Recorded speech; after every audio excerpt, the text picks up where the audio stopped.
নমস্কার। অখণ্ড শ্রী শ্রী রামকৃষ্ণের কথামৃত শ্রীকথিত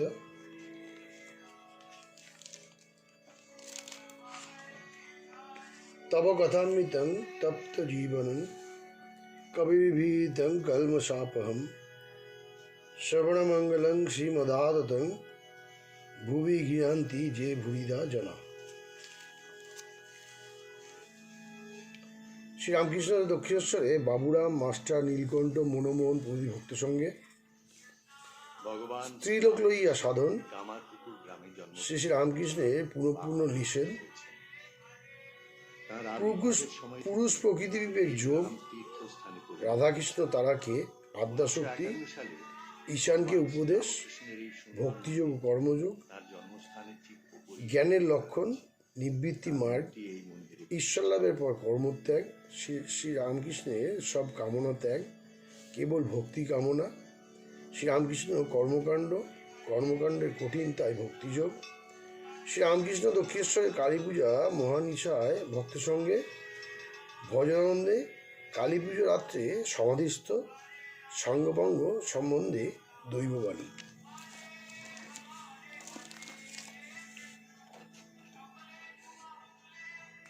সপ্তম পরিচ্ছদ স্ত্রীলোক লইয়া সাধন শ্রীরামকৃষ্ণের পুনঃপূর্ণ নিষেধ, পৃষ্ঠা 635। ঠাকুর শ্রী রামকৃষ্ণ প্রকৃতিভাবের কথা বলিতেছিলেন। শ্রীযুক্ত প্রিয় মুখুজ্জে মাস্টার আরও কয়েকটি ভক্ত বসিয়া আছেন। এমন সময় ঠাকুরদের বাড়ি একটি শিক্ষক ঠাকুরদের কয়েকটি ছেলের সঙ্গে করে উপস্থিত হইলেন। শ্রীরামকৃষ্ণ ভক্তদের প্রতি শ্রীকৃষ্ণের শিরে ময়ূর পাখাতে জনি চিহ্ন আছে, অর্থাৎ শ্রীকৃষ্ণ প্রকৃতিকে মাথায় রেখেছেন।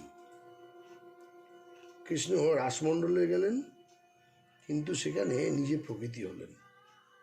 তাই দেখো, রাসমণ্ডলে তার মেয়ের বেশ। নিজে প্রকৃতি ভাব না হলে প্রকৃতির সঙ্গে অধিকারী হয় না। প্রকৃতি ভাব হলে তবে রাস, তবে সম্ভব। কিন্তু সাধকের অবস্থায় খুব সাবধান হতে হয়। তখন মেয়ে মানুষ থেকে অনেক অন্তরে থাকতে হয়। এমনকি ভক্তিমতী হলেও বেশি কাছে যেতে নাই। ছাদে উঠবার সময় হেলতে দুলতে নাই। হেললে দুললে পড়বার খুব সম্ভাবনা। যারা দুর্বল তাদের ধরে ধরে উঠতে হয়। সিদ্ধ অবস্থায় আলাদা কথা, ভগবানকে দর্শন পর বেশি ভয় নাই, অনেকটা নির্ভয়। ছাদে একবার উঠতে পারলে হয়। ছাদের পর ছাদে নাচাও যায়, উঠবার পর ছাদে নাচাও যায়। সিঁড়িতে কিন্তু নাচা যায় না। আবার দেখো, যা ত্যাগ করে গেছি সিঁড়ি উঠবার পর তার ত্যাগ করতে হয় না। ছাদ ও ইট চুন সুরকি তৈরি, আবার সিঁড়িও সেই জিনিসে তৈরি। যে মেয়ে মানুষ কাছে এত সাবধান হতে হয়, ভগবান দর্শনের পর বোধ হবে সেই মেয়ে মানুষ সাক্ষাৎ ভগবতী। তখন তাকে মাতৃজ্ঞানে পূজা করবে, আর তত ভয় নাই। কথাটা এই, বুড়ি ছুঁয়ে যা ইচ্ছা করো। ধ্যানযোগ শ্রীরামকৃষ্ণ অন্তর্মুখ ও বহির্মুখ অবস্থায় স্থূল দেখে। অন্নময় কোষে মন থাকে, তারপর সূক্ষ্ম শরীর, লিঙ্গের শরীর, মনোময় ও বিজ্ঞানময় কোষে মন থাকে, তারপর কারণ শরীর। যখন মন কারণ শরীরে আসে তখন আনন্দে আত্মময় কোষে মন থাকে। এইটি চৈতন্যদেবের অর্ধপার্য দশা। তারপর মন লীন হয়ে যায়, মনের নাশ হয়, মহাকারণে নাশ হয়। মনের নাশ হলে আবার খবর নাই। এইটি শ্রী চৈতন্যদেবের অন্তর্দশা। অন্তর্মুখ অবস্থা কি জানো? দয়ানন্দ বলেছিল, অন্দরে এসো কপাট বন্ধ করে। অন্দর বাড়িতে সে যেতে পারে না। আমি দীপশিখাকে নিয়ে আরোপ করতুম, লালচে রঙটাকে বলতুম স্থূল, আর ভিতরে সাদা সাদা ভাগটাকে বলতুম সূক্ষ্ম। সব ভিতরে কালো খড়কের মতো ভাগটাকে বলতুম কারণ শরীর। ধ্যান যে ঠিক হচ্ছে তার লক্ষণ আছে। একটি লক্ষণ, মাথায় পাখি বসবে জ্বর মনে করে। পূর্বকথা, কেশবকে প্রথম দর্শন 1864 ধ্যানস্থ, চক্ষু চেয়েও ধ্যান হয়। কেশব সেনকে প্রথম দেখি আদি সমাজে। তাকে বেদির উপর কজন বসেছে, কেশব মাঝখানে বসেছে, দেখলাম যেন কাষ্ঠবৎ। সেই বাবুকে বললুম, দেখো ওর ফতনায় মাছ খেয়েছে। ওই ধ্যানটুকু ছিল বলে ঈশ্বরের ইচ্ছায় যেগুলো মনে করেছিল মানটানগুলো হয়ে গেল। চক্ষু চেয়েও ধ্যান হয়, কথা হচ্ছে তবুও ধ্যান হয়। যেমন মনে করো একজনের দাঁতের ব্যামো আছে, কনকন করে। ঠাকুরদের শিক্ষক, আগে ওটি বেশ জানি, হাস্য। শ্রীরামকৃষ্ণ হাস্য বলছেন, হ্যাঁ গো, দাঁতের ব্যামো যদি থাকে, সব কর্ম করছে, কিন্তু দরদের দিকে মনটা আছে, তাহলে ধ্যান চোখ চেয়েও হয়, কথা কইতে কইতে হয়। তো শিক্ষক বলছেন, পতিত বাবুর নাম তার আছে, তাই ভরসা, তিনি দয়াময়। পূর্ব কথা, শিখরা ও শ্রীযুক্ত কৃষ্ণনাথের সহিত কথা। শ্রীরামকৃষ্ণ বলছেন, শিখরা বলেছিল তিনি দয়াময়। আমি বললুম, তিনি কেমন করে দয়াময়? তারা বললে, কেন মহারাজ? তিনি আমাদের সৃষ্টি করেছেন, আমাদের জন্য এত জিনিস তৈরি করেছেন, আমাদের মানুষ করেছেন, আমাদের পদে পদে বিপদ থেকে রক্ষা করছেন। তা আমি বললুম, তিনি আমাদের জন্ম দিয়ে দেখেছেন, দেখছেন, খাওয়াচ্ছেন, তা কি এত বাহাদুরি? তোমার যদি ছেলে হয়, তাকে কি আবার বামুন পাড়ার লোক এসে মানুষ করবে? তো শিক্ষক বলছেন, আগে কারোর ফস করে হয়, কারোর হয় না, এর মানে কি? লালবাবু ও রানীর ভবানীর বৈরাগ্য, সংস্কার থাকলে সত্যগুণ। শ্রীরামকৃষ্ণ বলছেন, কি জানো, অনেকটা পূর্বজন্মে সংস্কারাতে হয়। লোকে মনে করে হঠাৎ হচ্ছে। একজন সকালে এক পাত্র মদ খেয়েছিল, তাতেই বেজায় মাতাল, ঢলাঢলি করে আরম্ভ করলে। লোকে অবাক, এক পাত্রে এত মাতাল কি করে হলো? একজন বললে, ওরে, সমস্ত রাত্রি মদ খেয়েছে। হনুমান লঙ্কায় সোনাদগ্ধ করলে, লোকে অবাক, একটা বানর এসে সব পুড়িয়ে দিলে। কিন্তু আবার বলছে, আদত এই কথা, সীতার নিঃশ্বাসে আর রামের কোপে পুড়েছিল। আর দেখো লালাবাবু বলেন, বাঙালি জাতির গৌরব, পাইকপাড়ার কৃষ্ণচন্দ্র সিংহ, যৌবনে বৈরাগ্য, 7 লক্ষ বার্ষিক আয়ের সম্পত্তি ত্যাগ, মথুরাবাস, 30 বছর বয়সে, 40-এ মাধুকরী ভিক্ষাজীবী, 42-এ স্বর্গপ্রাপ্তি, পত্নী স্বর্গীয় রানী কাত্যায়নী, নিঃসন্তান, গুরু কৃষ্ণদাস বাবাজি, ভক্তমালের বাংলা পদ্যে অনুবাদক। এত ঐশ্বর্য, পূর্বজন্মের সংস্কার না থাকলে ফস করে কি বৈরাগ্য হয়? আর রানী ভবানী, মেয়ে মানুষ হয়ে এত জ্ঞান ভক্তি। তো কৃষ্ণদাসের রজগুণ, তাই জগতের উপকার।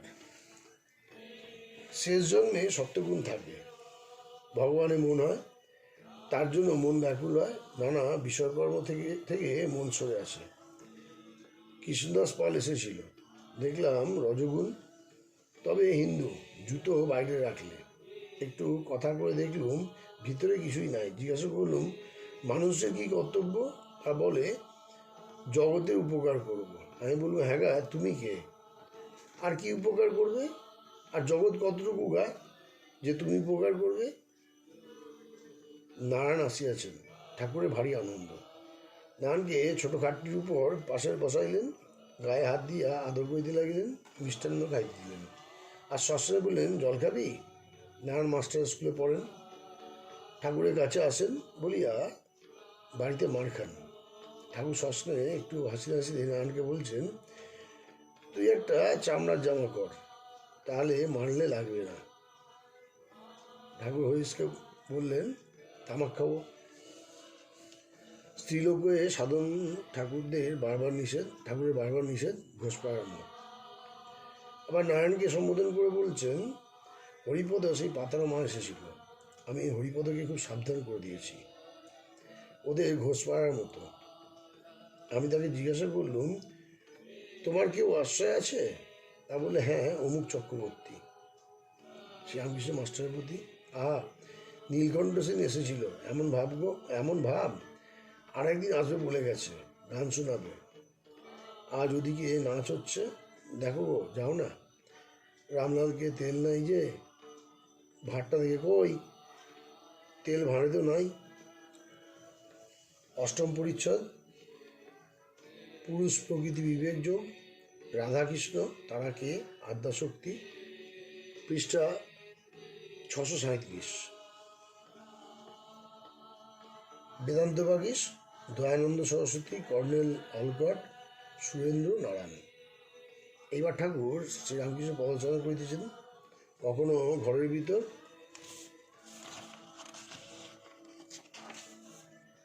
ঘরে দক্ষিণ দিকে বারান্দায়, কখনো বা ঘরের পশ্চিম দিকের গোল বারান্দায় দাঁড়াইয়া গঙ্গা দর্শন করেছিলেন। সঙ্গ দোষগুণ, ছবি, গাছ, বালক। কিয়ৎক্ষণ পর আবার ছোট খাটটিতে বসিলেন। বেলা 3টা বাজিয়া গিয়াছে। ভক্তরা এবার মেঝে আসনে বসিলেন। ঠাকুর ছোট খাটটিতে বসিয়া চুপ করিয়া আছেন। একবার ঘরের দেওয়ালের দিকে দৃষ্টিপাত করিতেছেন। দেওয়ালে অনেকগুলি পট আছে। ঠাকুরের বাম দিকে শেষে বীণাপাণির স্পট। তার কিছু দূরে নিতাই গৌর ভক্তের সঙ্গে কীর্তন করিতেছেন। ঠাকুরের সম্মুখে ধ্রুব প্রহ্লাদের ছবি ও মা কালীর মূর্তি। ঠাকুরের ডান দিকে দেওয়ালের উপর রাজরাজেশ্বরী মূর্তি। পিছনে দেওয়ালে যিশুর ছবি রয়েছে। পিটার ডুবিয়া যাইতেছেন, যিশু তুলিতেছেন। ঠাকুর হঠাৎ মাস্টারকে বলিতেছেন, দেখো, সাধু সন্ন্যাসী পট ঘরে রাখা ভালো। সকালবেলা উঠে অন্য মুখ না দেখে সাধু সন্ন্যাসীদের মুখ দেখে ওটা ভালো। ইংরেজি ছবি দেওয়ালে, ধনী রাজা কুইনের ছবি, কুইনের ছেলের ছবি, সাহেব মেম বেড়াচ্ছে তার ছবি রাখা, এসব রজগুণে হয়। যেরূপ সঙ্গের মধ্যে থাকবে সেরূপ স্বভাব হয়ে যায়, তাই ছবিতেও দোষ। আবার নিজের যেরূপ স্বভাব সেরূপ সঙ্গ বসে খোঁজে। পরমহংসেরা 2-5 ছেলে কাছে রেখে দেয়, কাছে আসতে দেয়। 5-6 বছরের ছেলে, ওই অবস্থায় ছেলেদের ভিতরে থাকতে ভালো লাগে। ছেলেরা সত্য রজতম কোনো গুণের বশ নয়। গাছ দেখলে তপবন, ঋষি তপস্যা করছে, উদ্দীপন হয়। সিদ্ধি একটি ব্রাহ্মণ ঘরের মধ্যে প্রবেশ করিলেন ও ঠাকুরকে প্রণাম করিলেন। ইনি কাশীতে বেদান্ত পড়িয়াছিলেন। স্থূলকায়, সদা হাস্যমুখ। শ্রীরামকৃষ্ণ, কি গো, কেমন সব আছো? অনেকদিন আসো নাই। পণ্ডিত বলছেন সহাস্যে, আজ্ঞা, সংসারের কাজ আর জানেন তো, সবসময় হয় না। পণ্ডিত আসন গ্রহণ করিলেন, তার সহিত কথা কহিতেছে। শ্রীরামকৃষ্ণ বলছেন, কাশীতে অনেকদিন ছিলে, কী সব দেখলে? কিছু বলো।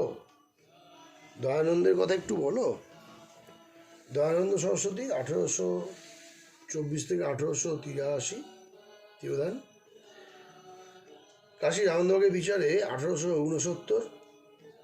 কলিকাতার স্থিতি। ঠাকুরদের নৈনালের প্রমোদ কারণে ডিসেম্বর 1872, মার্চ 1873। ওই সময়ে শ্রীরামকৃষ্ণ ও কেশবের ও কাপ্তানের দর্শন। কাপ্তেন ঠাকুরকে ওই সময়ে সম্ভবত দর্শন করেন।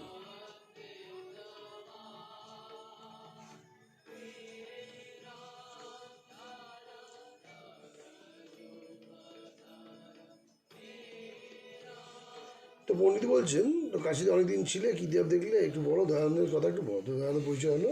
তো পণ্ডিত বলছেন, দয়ানন্দের সঙ্গে দেখা হয়েছিল, আপনি তো দেখেছিলেন। সে আমি যে বলছেন, দেখতে গেছিল, তখন ওধারে একটি বাগানে সে ছিল। কেশব সেনের আসবার কথা ছিল সেদিন। তা যেন চাতকের মতন কেশবের জন্য ব্যস্ত হতে লাগলো। খুব পণ্ডিত। বাংলা ভাষাকে বলতো গৌরাণ্য ভাষা, দেবতা মানত। কেশব মানত না।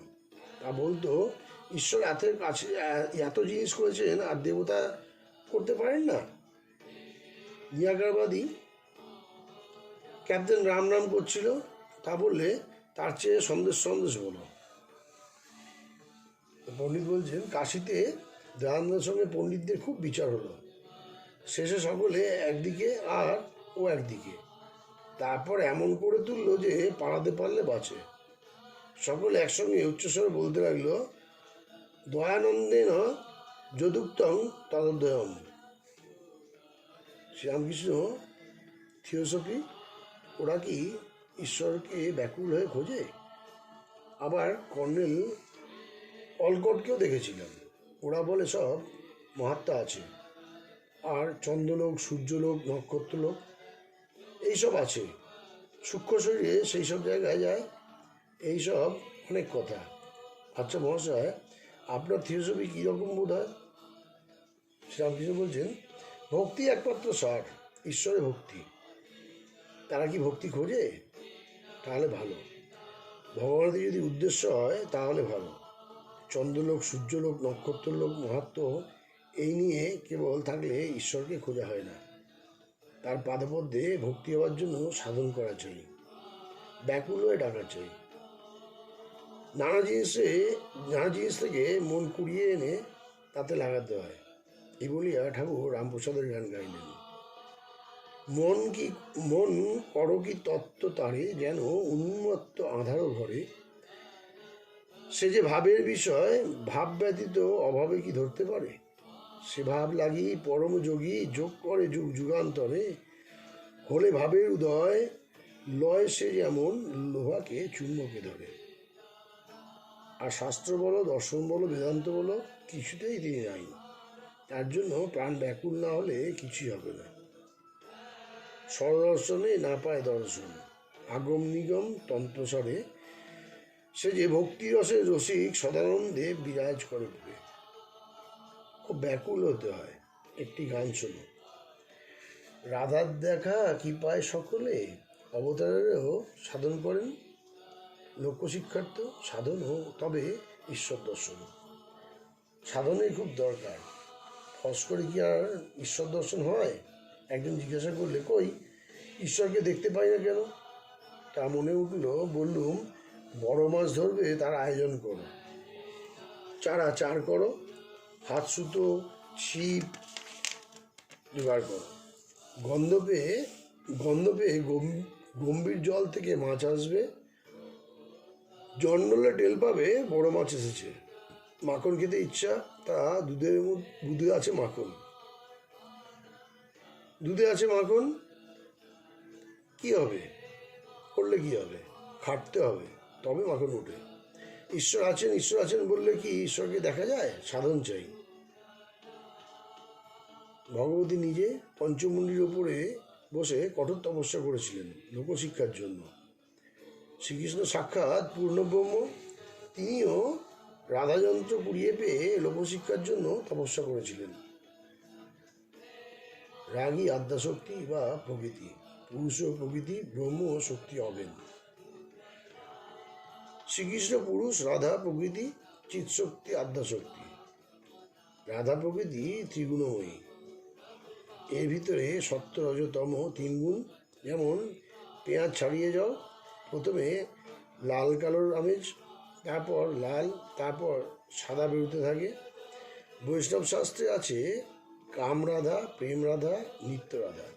কামরাধা চন্দ্রাবলী, প্রেমরাধা শ্রীমতী, নিত্যরাধা নন্দ দেখেছিলেন গোপালপুরে।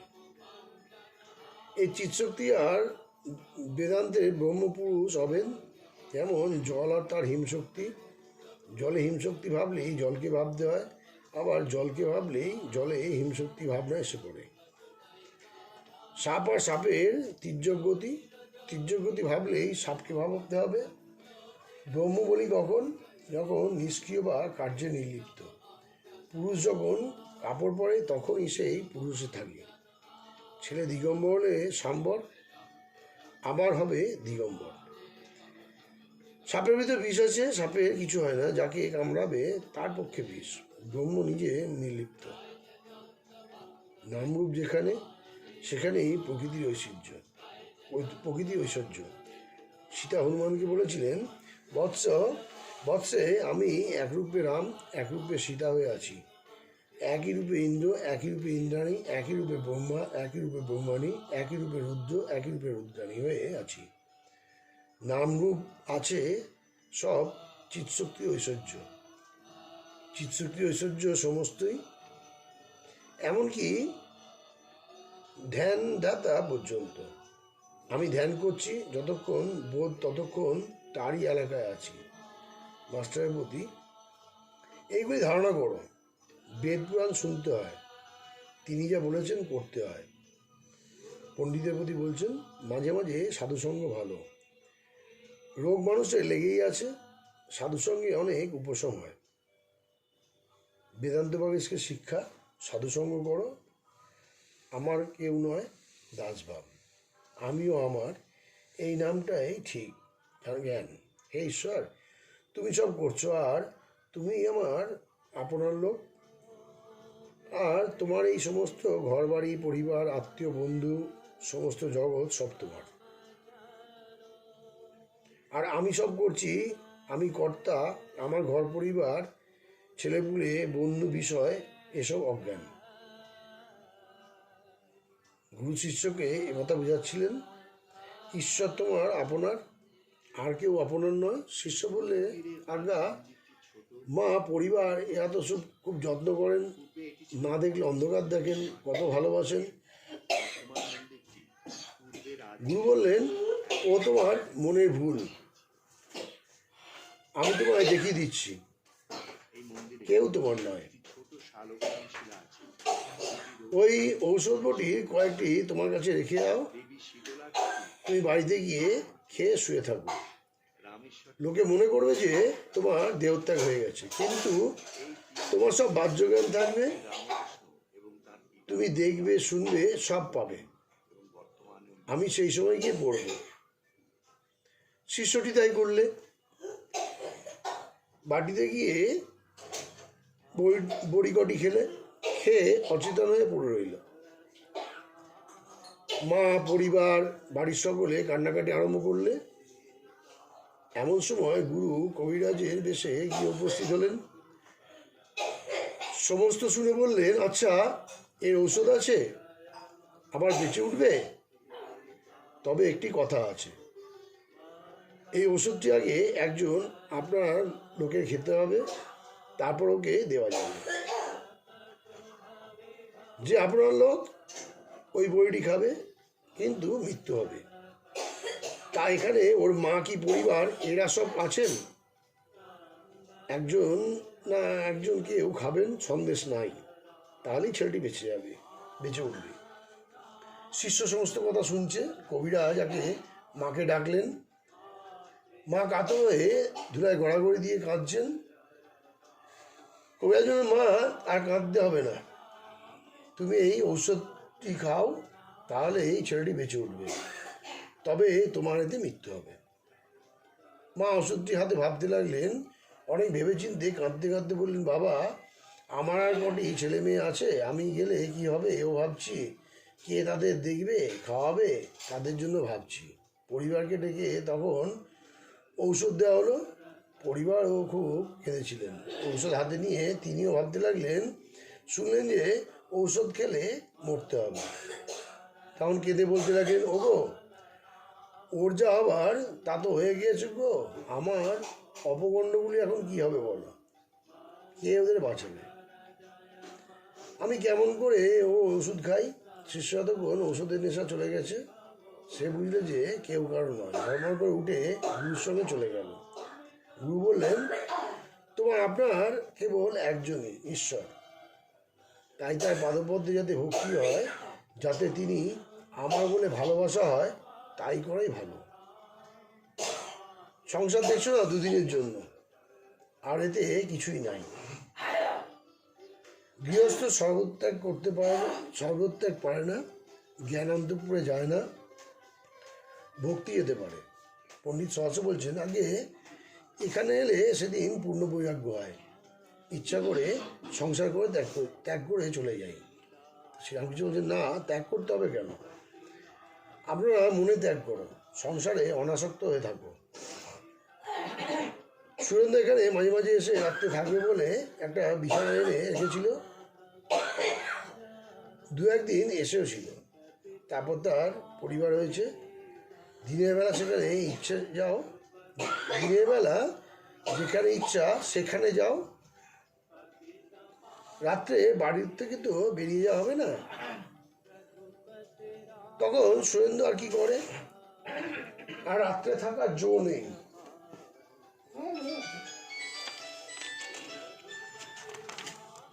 আর দেখো, শুধু বিচার করলে কি হবে, তার জন্য ব্যাকুল হও, তাকে ভালোবাসতে শেখো। জ্ঞান বিচার পুরুষ মানুষ বাড়ি পর্যন্ত যায়, ভক্তি মেয়ে মানুষ অন্তর পর্যন্ত যায়। একটা কোনোরকম ভাব আশ্রয় করতে হয়, তবে ঈশ্বর লাভ হয়। সনকাদি ঋষিরা শান্তরস নিয়েছিলেন, হনুমান দাসভাব নিয়েছিলেন, শ্রীদাম সুদাম ব্রজের রাখালদের সক্ষভাব, যশোদা বাৎসল্য ভাব, ঈশ্বরতে সন্তান বুদ্ধি, শ্রীমতীর মধুর ভাব। হে ঈশ্বর, তুমি প্রভু, আমি দাস, এই ভাবটির নাম দাস ভাব। সাধকের পক্ষে এই ভাবটি খুব ভালো। পণ্ডিত বললেন, আচ্ছা। নবম পরিচ্ছদ, ঈশানকে উপদেশ, ভক্তিযোগ ও কর্মযোগের জ্ঞানের লক্ষণ, পৃষ্ঠা 642।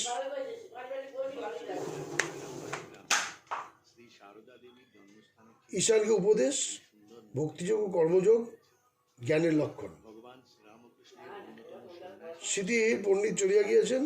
ক্রমে সন্ধ্যা হইল। কালীবাড়িতে ঠাকুরদের আরতি বাজনা বাজিয়া উঠিল। শ্রীরামকৃষ্ণ ঠাকুরদের নমস্কার করে দিয়েছেন। ছোটখাটটিতে বসিয়া উন্মন্না কয়েকটি ভক্ত মেয়েতে আসিয়া আবার বসিলেন। ঘর নিঃশব্দ। রাত্রি 1 ঘন্টা হইয়াছে। ঈশান মুখোপাধ্যায় ও কিশোরী আসে উপস্থিত। তারা ঠাকুরকে প্রণাম করিয়া আসন গ্রহণ করিলেন। ঈশানের পুনঃস্মরণাদি শাস্ত্রলিখিত কর্মে খুব অনুরাগ। ঈশান কর্মযোগী। এইবার ঠাকুর কথা কইতেছেন। শ্রীরামকৃষ্ণ, জ্ঞান বললে কি হয়? জ্ঞান হবার লক্ষণ আছে, 2টি লক্ষণ। প্রথম, অনুরাগ, অর্থাৎ ঈশ্বরকে ভালোবাসা। শুধু জ্ঞান বিচার করছি, কিন্তু ঈশ্বরতে অনুরাগ নাই, ভালোবাসা নাই, সে মিছে। আরেকটি লক্ষণ, কুণ্ডলিনী শক্তি জাগরণ। কুণ্ডলিনী যতক্ষণ নিদ্রিত থাকেন ততক্ষণ জ্ঞান হয় না। বসে বসে বই পড়ে যাচ্ছি, বিচার করছি, কিন্তু ভিতরে ব্যাকুলতা নাই।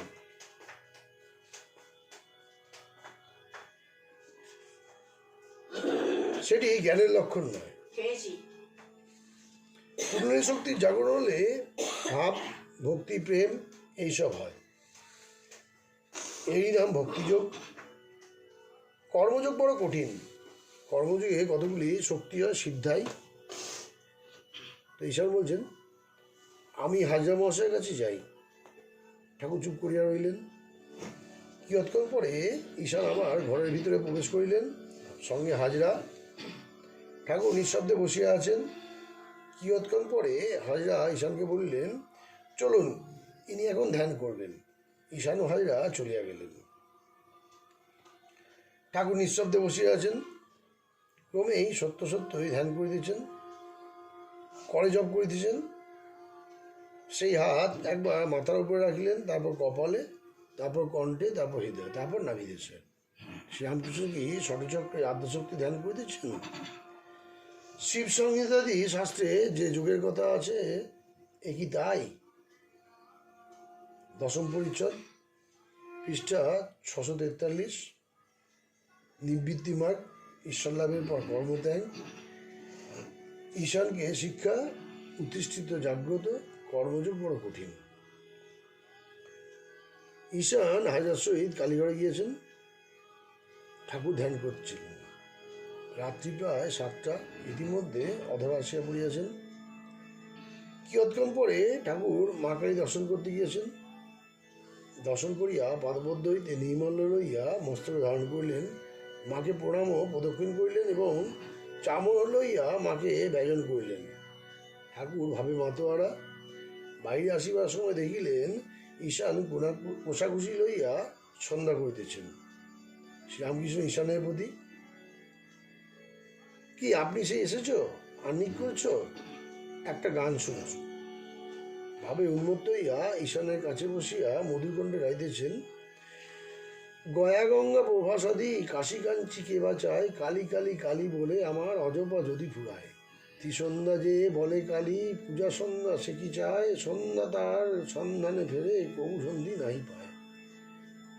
দয়াব্রত দান আদি আর কিছু না মনে লয়, মদনেরই যাগযজ্ঞ ব্রহ্মময়ী রাঙা পায়।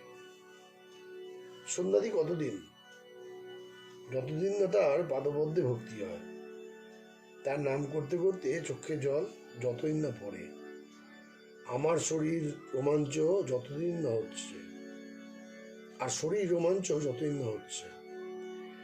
রামপ্রসাদ বলে, ভক্তি মুক্তি বয়ে মাথায় রেখেছি আমি, কালী ব্রহ্ম জেনে মর্ম ধর্মাধর্ম সব ছেড়েছি। যখন ফল হয় তখন ফুল ঝরে যায়, যখন ভক্তি হয়, যখন ঈশ্বর লাভ হয়, তখন সন্ধ্যাদিকর্ম চলে যায়। গৃহস্থের বউর পেটে যখন সন্তান হয়, শাশুড়ি কাজ কমিয়ে দেয়, 10 মাস হলে আর সংসারের কাজ করতে দেয় না। তারপর সন্তান পোষা হলে সে কেবল ছেলেটিকে কোলে করে তার সেবা করে, তার কোনো কাজই থাকে না। ঈশ্বর লাভ হলে সন্ধ্যাদি কর্ম ত্যাগ হয়ে যায়। তুমি একরকম ঢিমে তেতলা বাজালে চলবে না, তীব্র বৈরাগ্য দরকার। 15 মাসে কি 1 বছর করলে কি হয়? তোমার ভিতরে কোনো জোর নাই, শক্তি নাই, চিলের ফলার। উঠে পড়ে লাগো, কোমর বাঁধো। তাই আমার ওই গানটা ভালো লাগে না। হরসি লাগি রহরে ভাই, তেরা বনত বনত বন যাই। বনত বনত বনি যাই আমার ভালো লাগে না, তীব্র বৈরাগ্য চাই। হাজরাকেও তাই আমি বলি। শ্রীরামকৃষ্ণ ও যোগদত্ত, কামিনী কাঞ্চন, যোগের বিম্ব। কেন তীব্র বৈরাগ্য হয় না জিজ্ঞাসা করছো? তার মানে আছে, ভিতরে বাসনা প্রবৃত্তি সব আছে। হাজরাকে তাই বলি, ও দেশে মাঠে জল আনে, মাঠে চারিদিকে আল দেওয়া আছে, পাছে জল বেরিয়ে যায়। কাদার আল, কিন্তু আলের মাঝে মাঝে ঘোগ, গর্ত। প্রাণপণে তো জল আনছে, কিন্তু ঘোগ দিয়ে সব বেরিয়ে যাচ্ছে। বাসনা ঘোগ। জপ তপ করে বটে, কিন্তু পেছনে বাসনা যোগ দিয়ে সব বেরিয়ে যাচ্ছে। মাছ ধরে সটকা কল দিয়ে, মাছ সোজা থাকবার কথা, তবে নোয়ানো রয়েছে। কেন? মাছ ধরবে বলে। বাসনা মাছটাই মন সংসারে নোয়ানো আছে। বাসনা না থাকলে মনে সহজে ঊর্ধ্বদৃষ্টি হয় ঈশ্বরের দিকে। কীরকম জানো? নিক্তির কাঁটা যেমন, কামিনী কাঞ্চনের ভাব আছে বলে ওপরের কাঁটাটি নিচের কাঁটাটি এক হয় না, তাই যোগভ্রষ্ট হয়। দীপশিখা দেখো নাই, একটু হাওয়া লাগলেই চঞ্চল হয়। যোগাবস্থা দীপশিখার মতো, সেখানে হাওয়া নাই। মনটি পড়ছে ছড়িয়ে, কতগুলি ঢাকা, কতগুলি গেছে দিল্লি, কতগুলি গেছে কুচবিহারে। সেই মনকে কুড়ুতে হবে, কুড়িয়ে এক জায়গায় করতে হবে। তুমি যদি 16 আনার কাপড় চাও, তাহলে কাপড়ওয়ালাকে 16 আনা তো দিতে হবে। একটু বিঘ্ন থাকলে আর জোর হওয়ার জো নেই। টেলিগ্রাফের তারে যদি একটু ফুটো থাকে, তাহলে আর খবর যাবে না। তৈলক্য বিশ্বাসের জোর, নিষ্কাম কর্ম করো, জোর করে বলো আমার মা। তা সংসারে আছো, থাকলেই বা, কিন্তু কর্মফল সমস্ত ঈশ্বরকে সমর্পণ করতে হবে। নিজে কোনো ভালো কামনা করতে নেই। তবে একটা কথা আছে, ভক্তি কামনা কামনার মধ্যে নয়। ভক্তি কামনা ভক্তি প্রার্থনা করতে পারো। ভক্তিরও দম আনবে, মার কাছে জোর করো। মায়াপয়ে মোকদ্দমা ধুম হবে রামপ্রসাদ বলে, তখন শান্ত হব ক্ষান্ত হয়ে আমায় যখন করবি করে। লক্ষ্য করেছিল, আমি যে কালে ওদের ঘরে জন্মেছি তখন আমার হিস্সে আছে। তোমার যে আপনার মা গো, এ কি পাতানো মা, এ কি ধর্ম মা? এতে জোর করে চলবে না তো কিসে জোর চলবে বলো? আমি কি 28 ছেলে? আমি ভয় করিনি চোখ রাঙালে। এবার করবো নালিশ, সিরাতের আগে ডিগ্রি রব 100 হবে। আপনার মা জোর করো, যার যাতে সত্তা থাকে তার তাতে টান থাকে। মার সত্তা আমার ভিতর আছে বলে তাই তো মার দিকে এত টান হয়। যে ঠিক শৈব সে শিবের সত্তা পায়, কিছু কণা তার ভেতরে এসে পড়ে। যে ঠিক বৈষ্ণব তার নারায়ণের সত্তা ভেতরে আসে। আর এসব দেখলে তো আর তোমার বিষয়কর্ম করতে হয় না। এখন দিন কত তার চিন্তা করো। দেখলে তো সংসারে কিছুই নাই। ঠাকুর আবার সেই মধুকণ্ঠে গাইতেছেন, ভেবে দেখ মন কেউ কারো নয়, মিছে ভ্রম ভূমণ্ডলে, ভুলো না দক্ষিণা কালী, বদ্ধ হয়ে মায়া জালে। দিন 2-3 জন্য ভাবে কর্তা বলে সবাই মানে, সেই কর্তারে ফেলে দেবে কালাকালের কর্তা এলে। যার জন্য মর ভেবে সে কি তোমার সঙ্গে যাবে, সেই প্রেয়সী দিবে ছড়া অমঙ্গল হবে বলে। সন্ন্যাসী মুরলী, হাসপাতাল, ডিসপেন্সারি করার বাসনা, লোকমান্য পাণ্ডিত্য বাসনা, এসব আদিকাণ্ড। লাল চুষি ত্যাগের পর তবে ঈশ্বর নাম। আর তুমি সালিসি মুরলী ওসব কি করছো? লোকেরা ঝগড়া বিবাদ মিটাও, তোমাকে সালিসি ধরে শুনতে পাই। ও তো অনেকদিন করে আসছো, যারা করবে তারা এখন করুক, তুমি এখন তার পাদপদ্মে বেশি করে মন দাও। বলে লঙ্কায় রাবণ মরল, বেহুলা কেঁদে আকুল হলো। তা শম্ভু বলছিল, বলে হাসপাতাল ডিসপেন্সারি করব। লোকটা ভক্ত ছিল, তাই বলুম ভগবানের সাক্ষাৎকার হলে কি হাসপাতাল ডিসপেন্সারি চাইবে? কেশব সেন বলছেন, ঈশ্বর দর্শন হয় না কেন? তা বললুম যে লোকমান্য বিদ্যা, এসব নিয়ে তুমি আছো কি না তাই হয় না। ছেলে চুষি নিয়ে যতক্ষণ চষে ততক্ষণ মা আসে না। লাল চুষি অনেকক্ষণ ধরে চুষি ফেলে যখন চিৎকার করে তখন মা ভাতের হাঁড়ি নামিয়ে আসে। তুমিও মুরলি করছো, মা ভাবছে ছেলে আমার মূল্য হয়ে বেশ আছে তো থাক। ঈশান ইতিমধ্যে ঠাকুরের চরণ স্পর্শ করিয়া বসিয়া আছেন, চরণ ধরিয়া বিনীতভাবে বলিতেছেন, আমি যে ইচ্ছা করি এসব করি তা নয়, বাসনার মূল মহামায়া, তাই কর্মকাণ্ড। শ্রীরামকৃষ্ণ তা জানি, এ মায়েরই খেলা, এরই লীলা। সংসারে বদ্ধ করে রাখা সেই মহামায়ার ইচ্ছা কি জানো? ভবসাগরে উঠছে ডুবছে কতই তরি, আবার ঘুড়ির লক্ষ্যের দুটো একটা কাটে, হেসে দাও মা হাত চাপড়ি। লক্ষ্যের ভিতর 2-1 মুক্ত হয়ে যায়, বাকি সবাই মার ইচ্ছায় বদ্ধ হয়ে আছে। চোর খেলা দেখো নাই, বুড়ির ইচ্ছা যে খেলাটা চলে। সবাই যদি বুড়িকে ছুঁয়ে ফেলে তাহলে আর খেলা চলে না, তাই বুড়ির ইচ্ছা নয় যে তাকে ছোঁয়। আর দেখো বড় বড় দোকানে চালের বড় বড় ঠেক থাকে, ঘরের চাল পর্যন্ত উঁচু, চালের থাকে ডালও থাকে, কিন্তু পাছে ইঁদুরে খায় তাই দোকানদার কুলো করে খই মুরগি রেখে দেয়, মিষ্ট লাগে আর সোদা গন্ধ, তাই যত ইঁদুর সেই কুলোতে গিয়ে পড়ে, বড় বড় ঠেকের সন্ধান পায় না। জীব কামিনী কাঞ্চনে মুগ্ধ হয়, ঈশ্বরের খবর পায় না। একাদশ পরিচ্ছদ, পৃষ্ঠা 646। শ্রীরামকৃষ্ণের সব কামনা ত্যাগ, কেবল ভক্তি কামনা। শ্রীরামকৃষ্ণ বলছেন, নারদকে রাম বললেন, তুমি আমার কাছে কিছু বর নাও। নারদ বললেন, রাম আমার আর কি বাকি আছে, কি বর নেবো? তবে যদি একান্ত দিবে এই বর দাও যেন তোমার পাদপদ্মে শ্রদ্ধা ভক্তি থাকে, আর যেন তোমার ভুবনমোহিনী মায়ায় মুগ্ধ না হয়। রাম বললে, নারদ আর কিছু বললো? আবার বললেন, রাম, আমি আর কিছু চাই না, যেন তোমার পাদপদ্মে আমার শ্রদ্ধা ভক্তি থাকে, এই করো।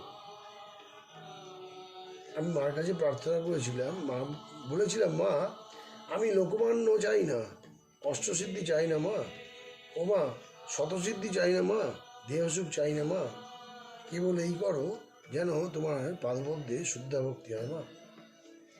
আধ্যাত্মে আছে, লক্ষণ রামকে জিজ্ঞাসা করলেন, রাম, তুমি কতভাবে কত রূপে থাকো, কি রূপে তোমায় চিনতে পারবো?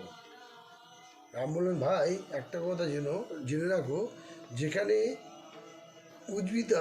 উর্জিতা ভক্তি, সেখানে নিশ্চয়ই আমি আছি। উর্জিতা ভক্তিতে হাসে, কাঁদে, নাচে, গায়। যদি কারুর এরূপ ভক্তি হয়, নিশ্চয়ই যেন ঈশ্বর সেখানে স্বয়ং বর্তমান। চৈতন্যদেবের ওইরূপ হয়েছিল। ভক্তরা অবাক হইয়া শুনিতে লাগিলেন। দৈবানীর ন্যায় এই সকল কথা শুনিতেছিলেন। কেউ ভাবিতেছিলেন, ঠাকুর বলিতেছিলেন, প্রেমে হাসে কেঁদে নাচে গায়। এ শুধু চৈতন্যদেবের অবস্থা নয়, ঠাকুরের তো এই অবস্থা। তবে কি এখানে স্বয়ং ঈশ্বর সাক্ষাৎ বর্তমান? ঠাকুরের অমৃতময়ী কথা চলিতেছেন, নিবৃত্তি মার্গের কথা, ঈশানকে যা মেঘগম্ভীরস্বরে বলিতেছেন, সেই কথা চলিতেছে। ঈশান খোসামুদে হতে সাবধান। শ্রীরামকৃষ্ণ জগতের উপকার। শ্রীরামকৃষ্ণ ঈশানের প্রতি, তুমি খোসামুদের কথায় ভুলো না। বিষয় লোক দেখলেই খোসামুদ এসে চটে। মরা গরু একটা পেলে যত শকুনি সেখানে এসে পড়ে। সংসারীর শিক্ষা কর্মকাণ্ড, সর্বত্যাগী শিক্ষা, কেবল ঈশ্বরের পদপদ্মে চিন্তা। বিষয় লোকগুলোর পদার্থ নাই, যেন গোবরের ঝোড়া। খোসামুদিরা এসে বলবে, আপনি দানি, জ্ঞানী, ধ্যানী, বলা তো নয় অমনি বাঁশ। ও যে কি কতগুলো সংসারী ব্রাহ্মণ পণ্ডিত নিয়ে রাত দিন বসে থাকা আর খোসামত করা। সংসারী লোকগুলো তিনজনের দাস। তাদের কি পদার্থ থাকে? মেঘের দাস, টাকার দাস, মনিবের দাস।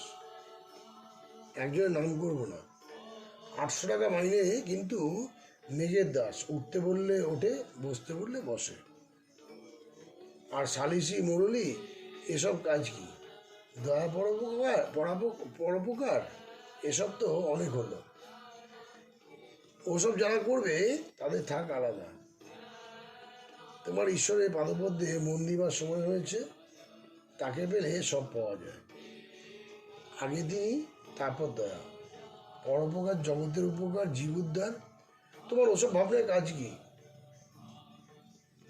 লঙ্কায় রাবণ বলো, বেহুলা কেঁদে আকুল হলো। তাই তো হয়েছে তোমার। একজন সর্বত্যাগী তোমায় বলে দেয়, এই করো, তবে বেশ হয়। সংসারী লোকের পরামর্শে ঠিক হবে না, তা ব্রাহ্মণ পণ্ডিতই হন আর যিনি হন। ঈশান পাগল হও, এ সমস্ত উপদেশ মা দিলেন। পাগল হও, ঈশ্বরের প্রেমে পাগল হও। লোকে না জানুক যে ঈশান তোমার পাগল হয়েছে, আর পারে না। তাহলে তারা সালিসি মৌলি করাতে আর তোমার কাছে আসবে না। কষাকষি ছুঁড়ে ফেলে দাও, ঈশান নাম সার্থক করো। ঈশান বলছেন, দে মা পাগল করে, আর কাজ নাই মা জ্ঞান বিচারে। সে রামকৃষ্ণ বললেন, পাগল না ঠিক। সিদ্ধান্ত বলছিল, বেশি চিন্তা করলে বেড হয়ে যায়। আমি বললাম, কি? চৈতন্যকে চিন্তা করে কি অচৈতন্য হয়ে যায়? তিনি নিত্য শুদ্ধ বোধরূপ, যার বোধে সব হচ্ছে, যার চৈতন্য সব চৈতন্যময়। বলে নাকি কে সাহেবদের হয়েছিল, বেশি চিন্তা করে বেড হয়েছিল। তা হতে পারে, তারা ঐহিক পদার্থ চিন্তা করে।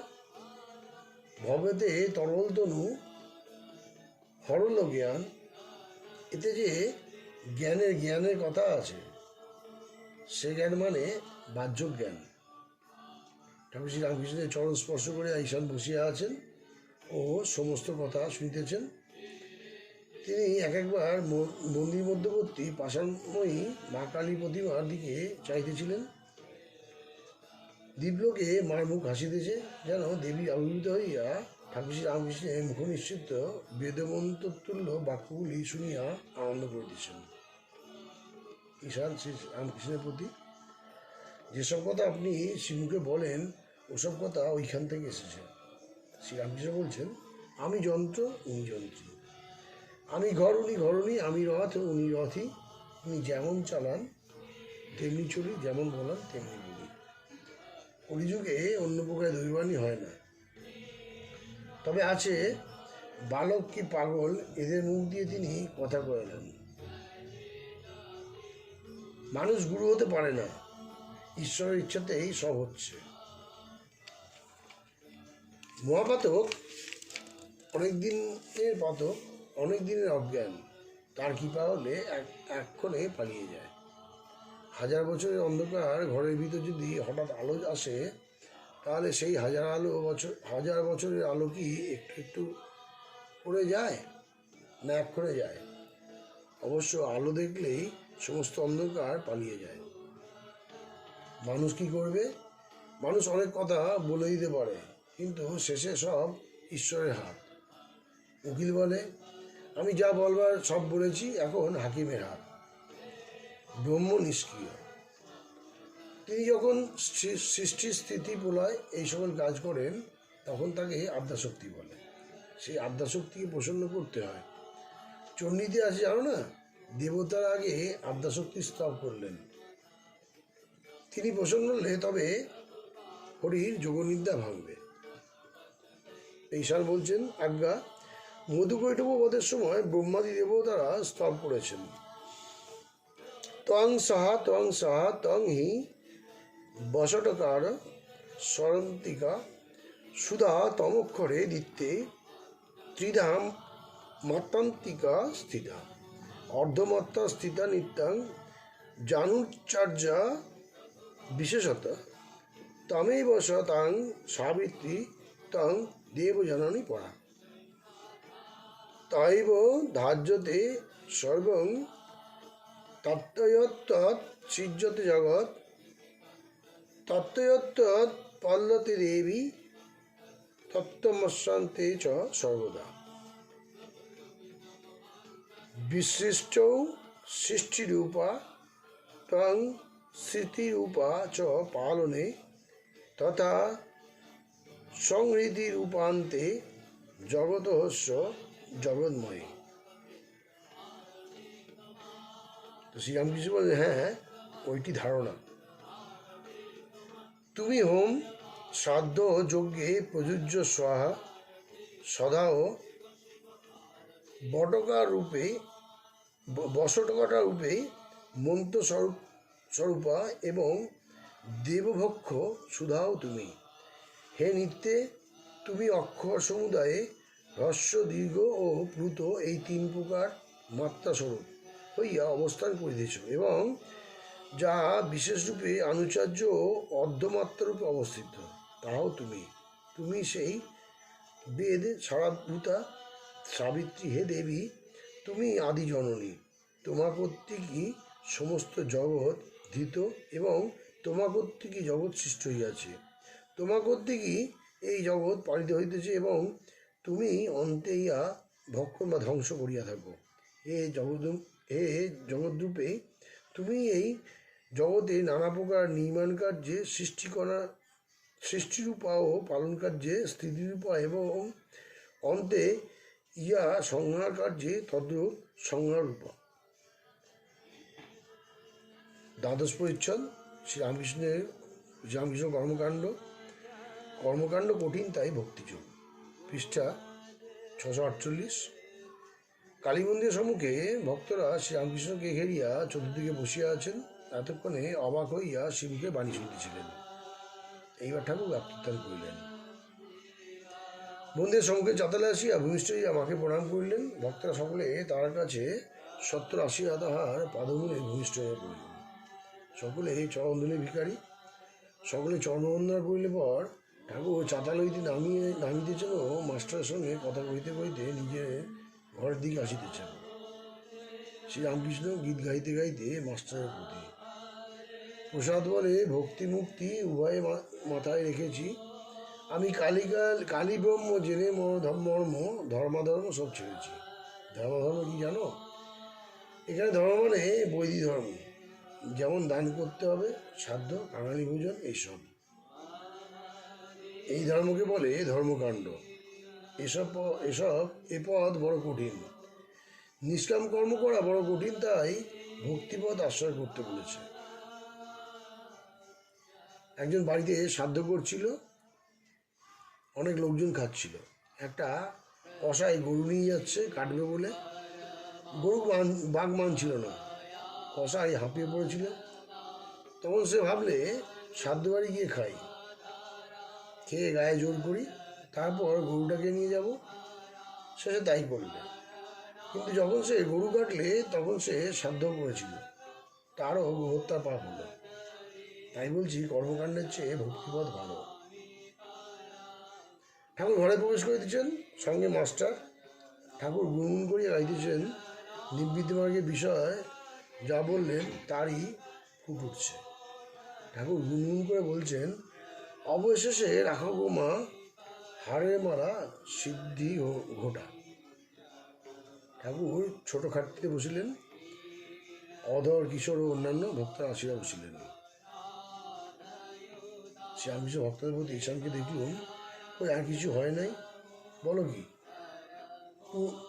পুরস্চরণ 5 মাস করেছে। অন্য লোকে এক কাণ্ড করত।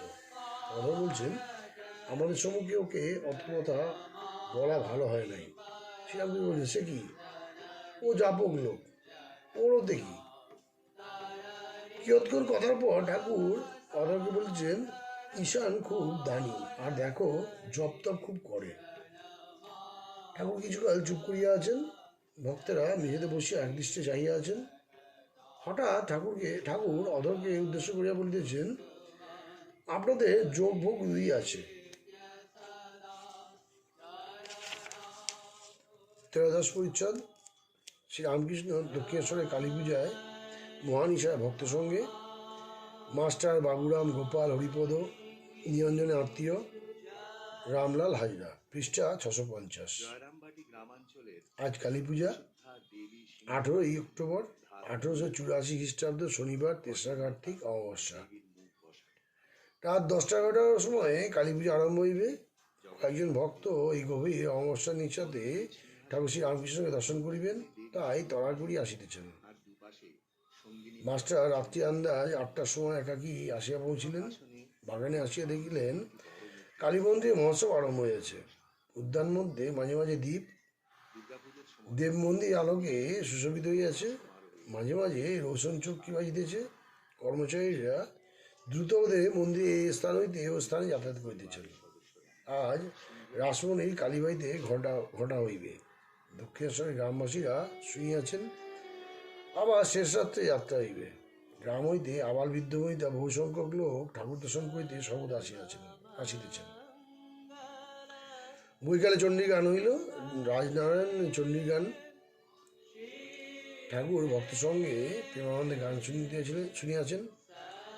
আজ আবার জগৎমার পূজা হইবে। ঠাকুর আনন্দে বিভোর হইয়াছেন। রাত্রি 8টার সময় পৌঁছিয়া মাস্টার দেখিতেছেন ঠাকুর ছোটখাটিতে বসিয়া আছে। তাহাকে সম্মুখে করিয়া মেঝের উপর কয়েকটি ভক্ত বসিয়া আছেন। বাবুরাম, ছোট গোপাল, হরিপদ, কিশোরী, নিরঞ্জনের একটি আত্মীয় ছোকরা ও এদের আরেকটি ছেলে। রামলাল হাজরা মাঝে মাঝে আসিতেছেন ও যাইতেছেন। নিরঞ্জনের আত্মীয় ছোকরাটি ঠাকুরের সম্মুখে ধ্যান করছেন। ঠাকুর তাহাকে ধ্যান করিতে বলিয়াছেন। মাস্টার প্রণাম করিয়া উপবিষ্ট হইলেন। কিয়ৎক্ষণ পরে নিরঞ্জনের আত্মীয় প্রণাম করিয়া বিদায় গ্রহণ করিলেন। এরা দ্বিতীয় ছেলেটিও প্রণাম করিয়া দাঁড়াইলেন, ওই সঙ্গে যাবেন। শ্রীরামকৃষ্ণ নিরঞ্জনের আত্মীয় প্রতি, তুমি কবে আসবে? তো ভক্ত বলছেন, আজ্ঞা সোমবার বোধ হয়। শ্রীরামকৃষ্ণ আগ্রহ বলছেন, লন্ঠন চাই, সঙ্গে নিয়ে যাবে? তো ভক্ত বলছেন, আজ্ঞা না, এই বাগানের পাশ আর দরকার নেই। এই বাগানের পাশে আর দরকার নেই। শ্রীরামকৃষ্ণ এদের ছোট্টারির প্রতি, তুইও চললি? তো ছোট বলছে, আগে সর্দি। শ্রীরাম বলছেন আচ্ছা, বরং মাথায় কাপড় দিয়ে যেও।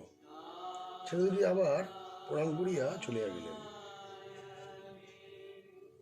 চতুর্থ পরিচ্ছদ, পৃষ্ঠা 651। দক্ষিণেশ্বরের কালী পূজা মহানিশা শ্রীরামকৃষ্ণ ভজনানন্দে। গভীর অমাবস্যা নিধি আবার জগতের মার পূজা। শ্রীরামকৃষ্ণ ছোট খাতকে বসিয়া হেলান দিয়া আছেন, কিন্তু অন্তর্মুখ। মাঝে মাঝে ভক্তের সঙ্গে একটু দুটি কথা বলে করিতেছেন। হঠাৎ মাস্টার ভক্তদের প্রতি তাকিয়া, আহা, ছেলেটি কি ধ্যান হরিপদের প্রতি, কেমন রে কি ধ্যান? বলছেন, আজ্ঞা হ্যাঁ, ঠিক কাষ্ঠের মতো। শ্রীরামকৃষ্ণ কিশোরীর প্রতি, ও ছেলেটিকে জানো? নিরঞ্জনের কিরকম ভাই হয়।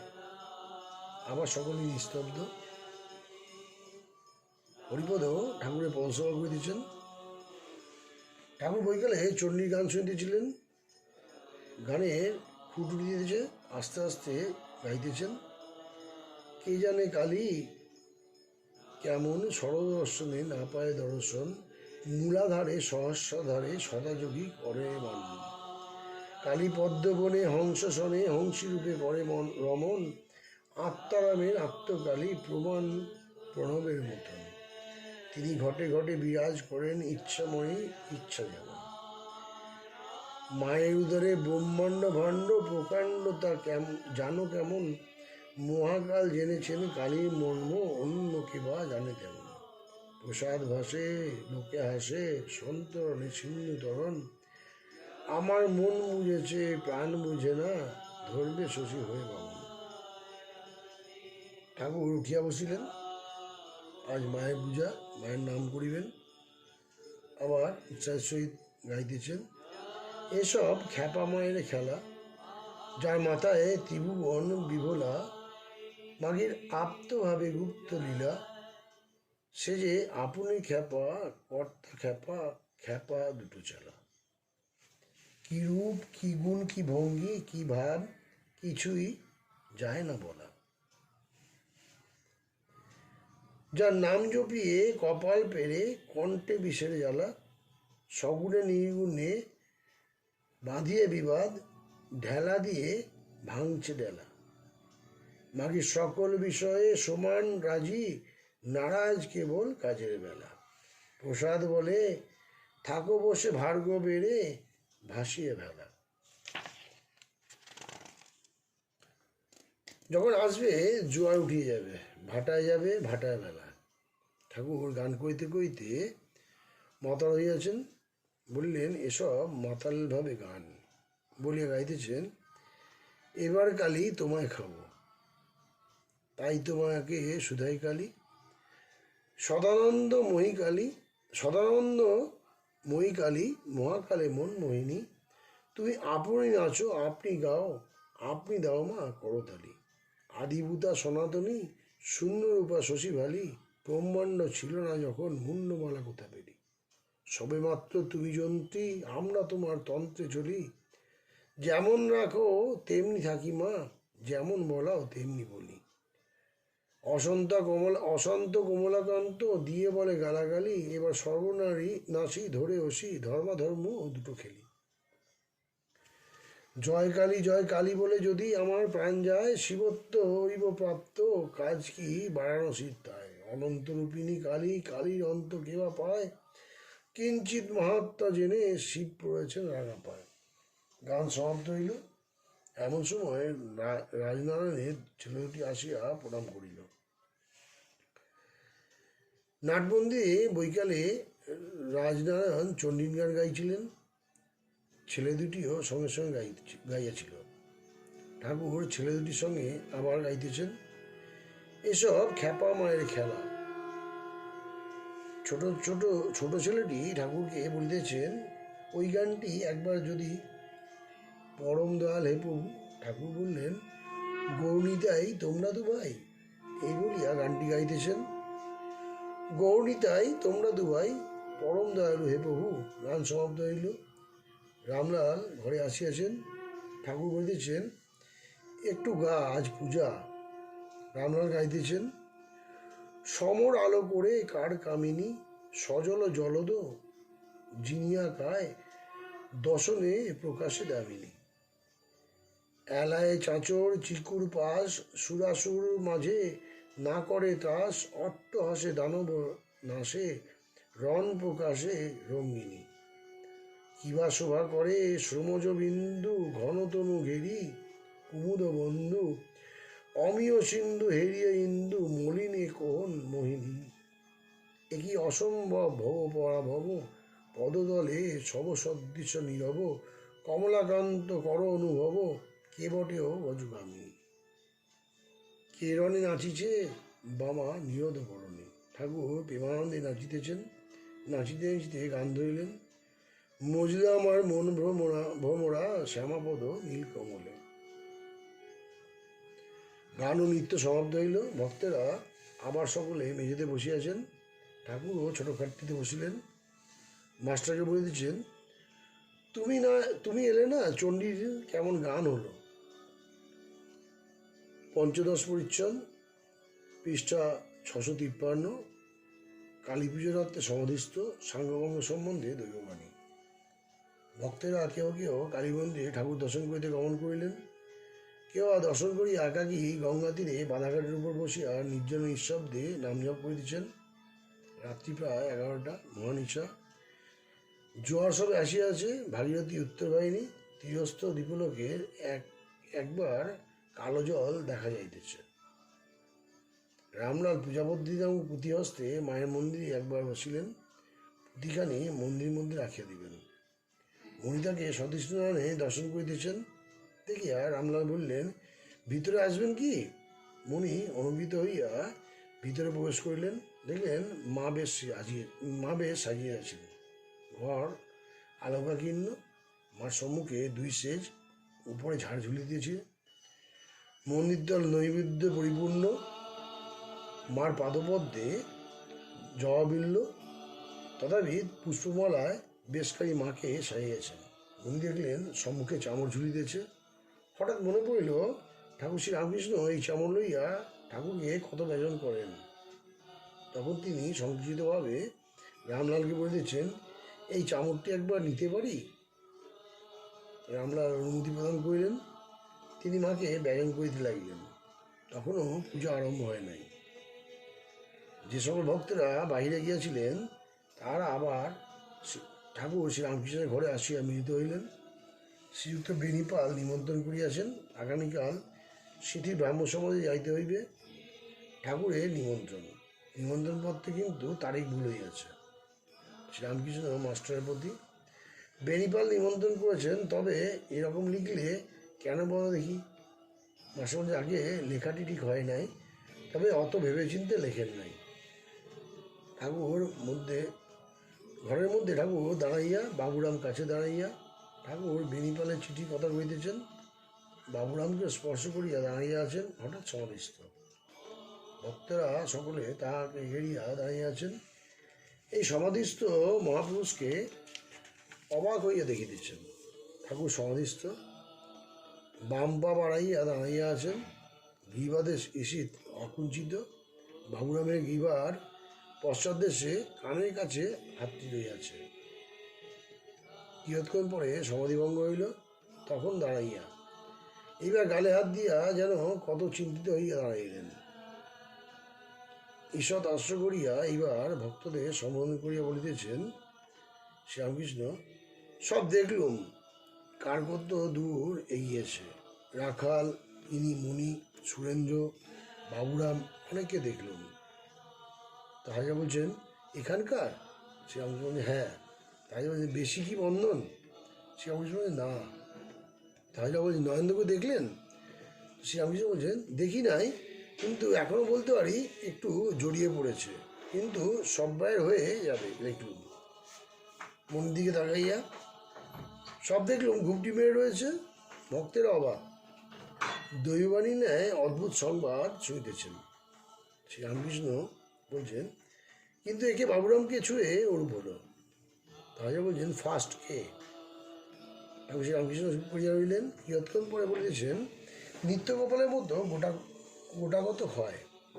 আবার চিন্তা করিতেছেন, এখনও সেইভাবে দাঁড়াইয়া আছেন, আর বলিতেছেন অধর সেন যদি কর্মকাজ করে কমে, কিন্তু ভয় হয় সাহেব আবার বলবে, যদি বলে এ কে হ্যায়, সকলে ঈষৎহাস্য।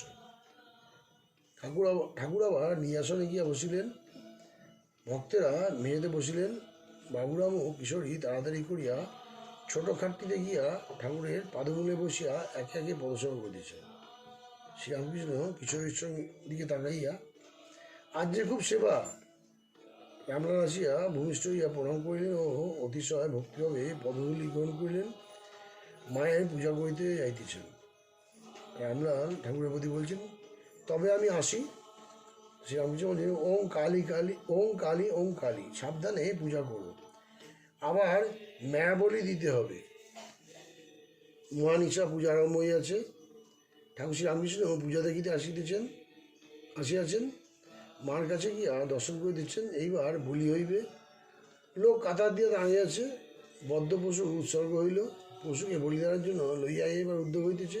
ঠাকুর শ্রীরামকৃষ্ণ মন্দির ত্যাগ করিয়া নিজের ঘরে ফিরিয়া আসিলেন। ঠাকুরের সে অবস্থা নয়, পশুবধ দেখিতে পারিবেন না। রাত 2টা পর্যন্ত কোনো ভক্ত মা কালী মন্দিরে বসিয়াছিলেন। হরিপদ কালীঘরে আসিয়া বলিলেন, চলুন না, তিনি ডাকছেন। খাবার সব প্রস্তুত। ভক্তরা ঠাকুরের প্রসাদ পাইলেন ও যে যেখানে পাইলেন একটু শুইয়া পড়িলেন। ভোর হইল, মার মঙ্গল আরতি হইয়া গিয়াছে। মার সম্মুখে নাটমন্দিরে যাত্রা হইতেছে। মা যাত্রা শুনিতেছেন। ঠাকুর শ্রীরামকৃষ্ণ কালীবাড়ির বৃহৎ পাকা উঠোন দিয়া যাত্রা শুনিতে আসিতেছেন। মণি সঙ্গে সঙ্গে আসিতেছেন। ঠাকুরের কাছে বিদায় লইবেন। শ্রীরামকৃষ্ণ, কেন, তুমি এখন যাবে? তা মণি বলছেন, আজ আপনি সিটিতে বৈকালে যাবেন, আমারও যাবার ইচ্ছা আছে, তাই বাড়িতে একবার যাচ্ছি। কথা কইতে কইতে মা কালীর মন্দিরের কাছে আসিয়া উপস্থিত। অদূরে নাটমন্দির যাত্রা হইতেছে। মণি সোপার মূলে ভূমিষ্ঠ হইয়া ঠাকুরের চরণবন্দনা করিতেছেন। ঠাকুর বললেন, আচ্ছা এসো, আর দুখানা আটপোড়ে নাইবার কাপড় আমার জন্য এনো। ওম স্থাপকায় ধর্মস্য সর্বধর্ম স্বরূপিণী অবতার বৈষ্ঠায় রামকৃষ্ণায় তে নমঃ। ওম নমঃ শ্রীমদ রামকৃষ্ণায় নমো নমঃ। ওম নমঃ শ্রীমদ রামকৃষ্ণায় নমো নমঃ। ওম নমঃ শ্রীমদ রামকৃষ্ণায় নমো নমঃ। ওম শ্রীমদ রামকৃষ্ণায় নমো নমঃ। জননী সাদাং দেবী রামকৃষ্ণ জগদ্গুরুং পাদপদ্মে সিদ্ধা প্রণমামি মুহুর্মুহুঃ। ওম সবলমঙ্গলে শিবে সর্বত্র সাধিকে শরণেত্রম্যকে গৌরী নারায়ণ নমস্তে। সৃষ্টি স্থিতি বিনাশনং শক্তিভূতে সনাতনী গুণাশ্রয় গুণময়ী নারায়ণ নমস্তে। শরণাগত দিয়াত্ম প্রত্যান পরায়ণে সর্বস্বার্থে হরে দেবী নারায়ণ নমস্তে। জয় নারায়ণ নমস্তে, জয় নারায়ণ নমস্তে, জয় নারায়ণ নমস্তে, জয় নারায়ণ নমস্তে। জয় ভবতারিণী নমস্তে, জয় ভবতারিণী নমস্তে, জয় ভবতারিণী নমস্তে, জয় ভবতারিণী নমস্তে। जय महामाया की जय, जय महामाया की जय, जय महामाया की जय, जय महामाया की जय।